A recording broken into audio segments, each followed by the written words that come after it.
Hello there.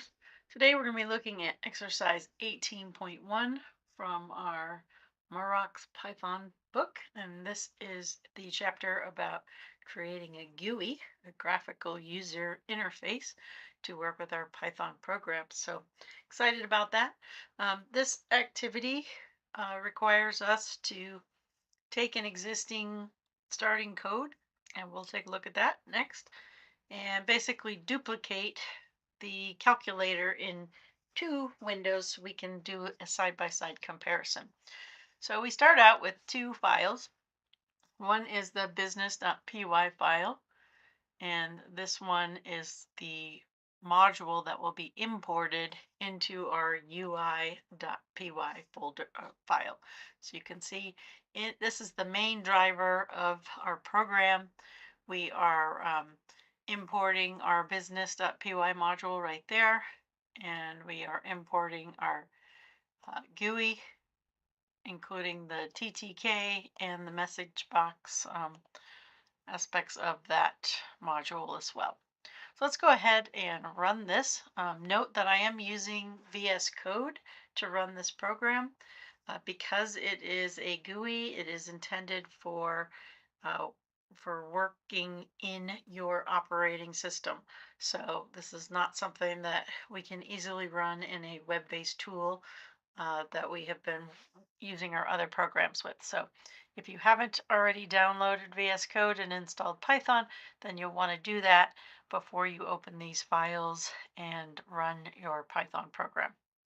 All right, so up here in VS Code, we have our little run button, and that will open up our GUI, and this is basically our future value calculator. So we haven't worked with this program yet in the class, but basically this is a investment calculator. So if I was to invest $100 a month, and let's just say at a 4% interest rate for 5 years, you'll notice this future value box is a read-only box, so I can't type anything in here. If I put my mouse in there, can't do anything.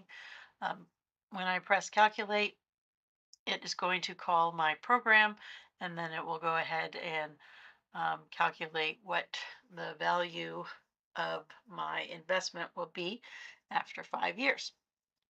Okay, so what we're going to be doing is we're going to basically duplicate this in two side-by-side frames next to each other in a larger parent frame.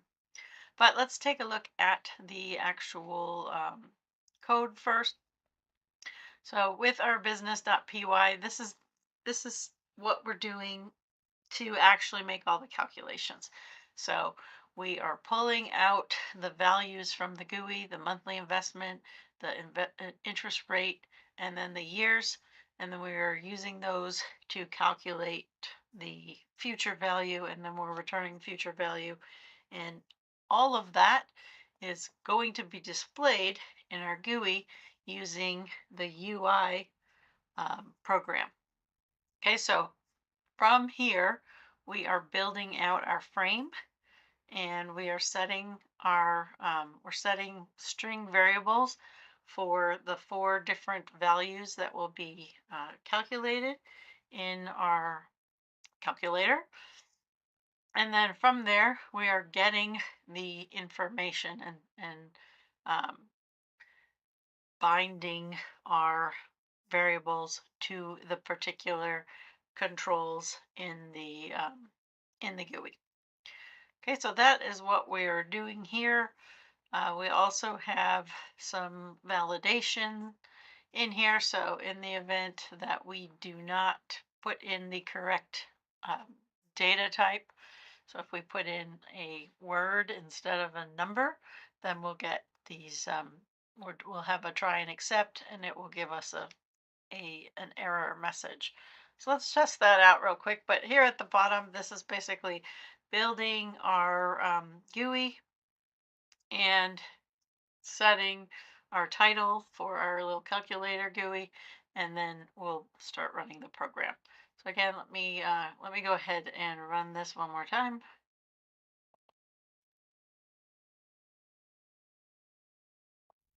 If you've lost your your little calculator. It's probably behind your VS Code window like mine was. Um, so if I was to type in the word cat for my investment and calculate, I'm going to get the little message box window that pops up that gives me an error that says, hey, this must be a valid number. Um, and then, so the calculate will call my function in business.py, and the exit will close out the window. All right, so one thing that I want to point out to you before we start editing our code is that this is an architecture where we have separated the business process or the actual calculation from the actual um, design output of our window.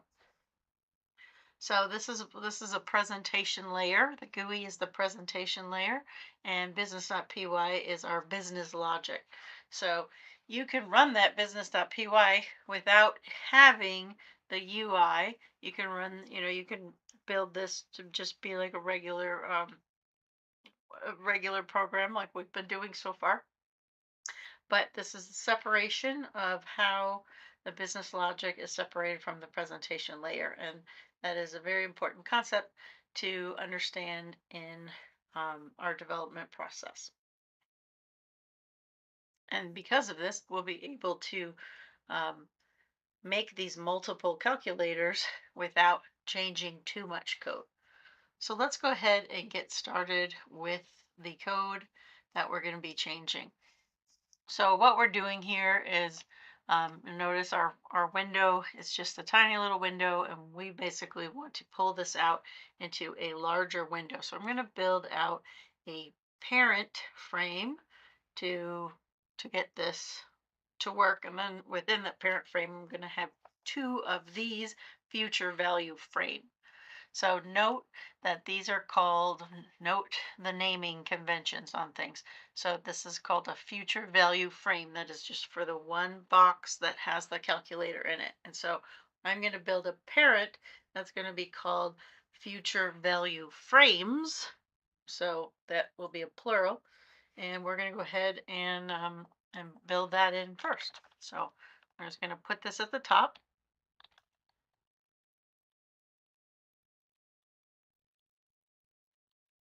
Make sure that you call this future value frames. And this is going to be ttk.frame as well. Colon indentation. We're going to do our init self parent.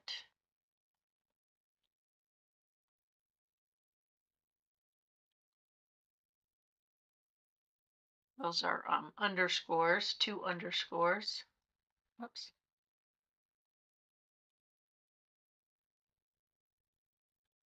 All right, so we're going to add the future value frames to this parent frame. So we're going to call future value frame without an S using grid. And we're going to say row equals 0, comma, column equals 0. So that's going to put that in the top left corner. And then we're going to call it again because we want two of them sitting next to each other. This is going to look exactly the same with the exception that we're placing it on the grid in a different column. So instead of column 0, we're going to put it in column 1. Now, what we want to do is note that our current future value frame had two buttons. It had a calculate button and it had an exit button. So what we want to do is we want to pull the exit button onto the main parent frame. So we don't want to have two exit buttons for the little ones. And we're going to modify those exit buttons to become clears instead. That will clear our calculator. So we'll go ahead and add the exit button to the parent, tk.button. Make sure you're paying close attention to the capitalization of these. And we'll set the text to exit, set the command, which is going to call the parent.destroy, which will kill our window. And again, set that on the grid. We're going to make this row 1, column 1.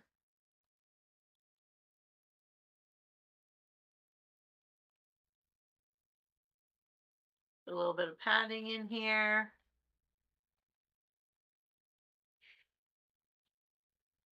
Okay.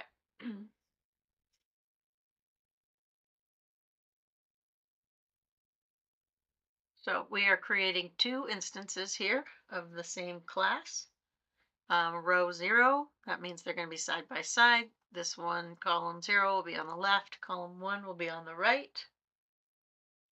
We have 1 class with multiple objects. So we're using object instantiation, and we are using the grid geometry manager. 1 exit button for our whole application. Row 1 for our exit button, we'll put it below the calculators. And column 1 will align that with the right calculator.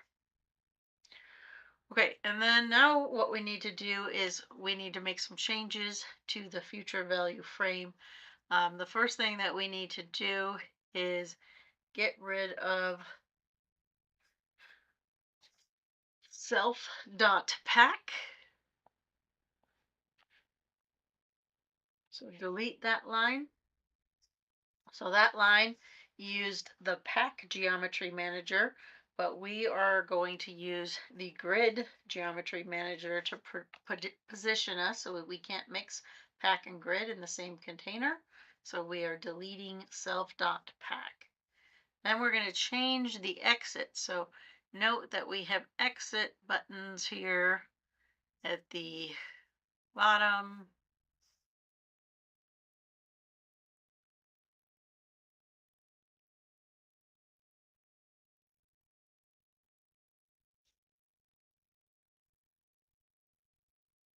There it is. So we've got the calculate and the exit button. So what we want to do is we want to change this from exit to clear. So I'm going to just update the word exit to clear. And then instead of destroying, I'm going to change that command from self.parent destroy to self.clear. And that is going to clear our little calculator window.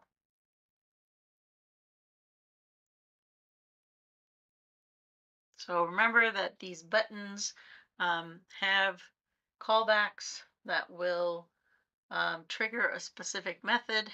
So the self.calculate is going to call our business logic and perform the process here, and self.clear will update and clear everything. Okay, so now we need to create the clear program. So here's the calculate program. So we're going to put the clear program after the calculate program. Just make sure that you put this in at the same exact level indentation. So we are going to call this clear. And basically what we're going to do is we're just going to reset all of the values in our calculator. So set self.monthlyinvestment.set, and we're just going to put a double quotes with nothing inside of it. We're going to do that for everything. So self.yearly interest rate.set, same thing. Self.years.set, same thing. And then the last one that we want to take care of is the actual future value, the calculation, and set that to nothing as well. So this will reset all 4 of our string variables to empty strings. Notice that we use the dot set to change the values of the variables. then the GUI automatically updates when the string variables change. So again, we are in our GUI, we are binding that data with the string variable and setting a very clear purpose for these values. And then the last thing that we need to do is we need to update our main program call. So right now we're still calling future value frame, and we want to change this to future value frames dot root. Okay, we don't have to change any of the business logic. That's the beauty of what we're doing here is with that being separated, the changes that we want to make to the presentation layer, we can make to the presentation layer without having to make any major changes to our logic. So I'm going to go ahead and save this, and then I'm going to run this. And here is our beautiful double future value calculator. So I'm going to put in my calculator, the 100 and the 4% for 5 years again. Calculate that. That was the 6,652. So what if I wanted to see what the difference would be if I raised that investment to 150 for the same amount of time? What would be the difference between these? So that is that calculation, and you see how they are independent of each other. If I hit clear on this, that will clear that particular calculator. Same thing.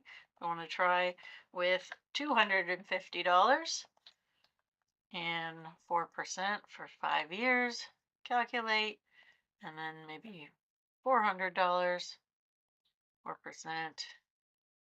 5 years. So there we go. That is the difference between our little future value calculator, and we can exit, and that will close our window. So hope that was a good example for you. It's pretty exciting to be able to use these GUIs. There are many other programs out there that will allow us to create graphical user interfaces using Python libraries. This particular one is standard, built into the Python standard um, library, so it is available for you to use. Just remember, you want to use this on your local machine as the easiest way to work this. So have fun, play around with some things, and this is just the first week that we're going to be working with this. We'll have some other examples in the upcoming weeks that will allow you to build one from from the start. Okay, have a great day. Bye.